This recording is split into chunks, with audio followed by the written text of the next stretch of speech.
My life has just not been the same since I tasted cornbread. This stuff is so addictive. It's constantly on my dinner table on a weekly basis, and I'm not even ashamed. Like, it is what it is, okay? So for the white cornbread, you're going to need a cup of flour, 2 cups of white maize meal, a cup of sugar, and I also like to throw in a pinch of salt just to give it some character, okay? In a separate bowl, you're going to add 2 eggs, buttermilk, and melted butter.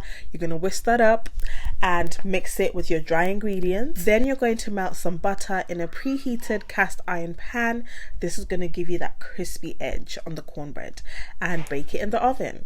And Bob's your uncle. To finish, you're gonna glaze it with some honey and butter, and baby, so good. Now, if you have a sweet tooth like me, this one is definitely gonna hit the spot, babes. In a bowl, you're gonna mix a cup of flour, 2 cups of yellow cornmeal, a cup of sugar.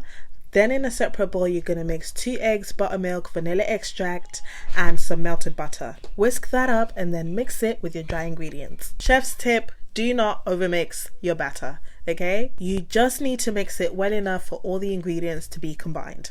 Add some butter to a preheated cast iron pan, then put your batter in and bake it in the oven, and you're gonna get that really crispy edge. It's the best part of the cornbread, okay?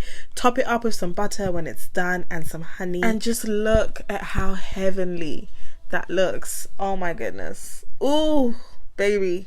Yes, please. I want it.